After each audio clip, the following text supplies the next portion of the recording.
Temple Mount walls. Jesus said not one stone would be left upon another. But people say, look at the Temple Mount. All of those walls, that has to be Fort Antonio. Let's take a closer look at those walls. There's what's called a retaining wall. And all of the Herodian stones were part of the retaining wall. It determined the ground level. Behind it was huge vaults built for the purpose of raising up the ground level, just like in the southeast corner, which is Solomon's Stable. So as we look at this, we can say everything below that red line could not be pushed over, and everything on top of that red line was flattened, not one stone upon another. Part 2. Solomon built the temple, the inner gate, woman's court, and the portico on the east called Solomon's porch. They then built the south wall. This was called the inner wall. 50 years after the destruction of Jerusalem, Emperor Hadrian began rebuilding the city. He then built the Temple of Jupiter on the Temple Mount, but first he needed a south wall. So he built the old inner wall, starting with a single row of Herod stones, creating the south wall we see today. That helps us identify where the temple was not located. According to Scripture, Nehemiah did not rebuild any of the temple walls.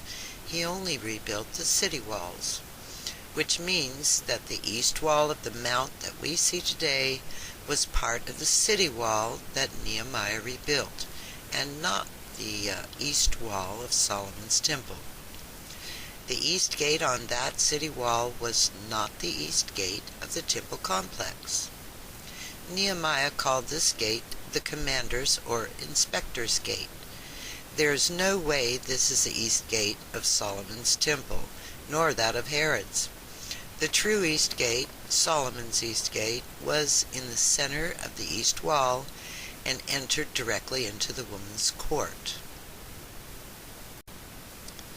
The ruins of the oldest gate in the eastern wall still remain under the Muslim gate that we see today. Leon Rittmeyer, after finding 2 stones of what he believes to be part of the old Hezekiah wall, 700 BC, indicates that the Hasmonean wall joins to the Hezekiah wall. This means there would also be a joint where these 2 walls meet together. The Hezekiah wall that Nehemiah would have rebuilt extended from the supposed joint and ends just beyond the commander's gate. Even though I agree with Dr. Rittmeyer about Hezekiah's wall beginning with these 2 stones, I disagree that it was a wall of the temple. Remember, Nehemiah rebuilt the city wall only. He did not rebuild any of the outer walls of the temple.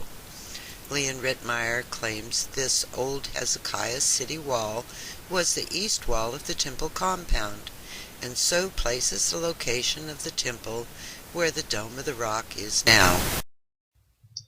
Temple Mount Walls, Part 4, the North Wall. According to Charles Warren, who excavated the Temple Mount in the 1880s, there was no evidence of a north wall of the mount where we see it today. This fake north wall is defined by the Muslim school and the Pool of Israel. So where was the true north wall? Where the towers Mea and Hananel were located, and later that was made into Fort Barras by the Hasmonean, which was destroyed by Pompey, and then Herod built Fort Antonia in its place. So here is a diagram of the Western Tunnel, and in the red here, this is where all evidence of a Herodian west wall ended. At the north end of the Dome of the Rock platform, right where Nehemiah's wall was.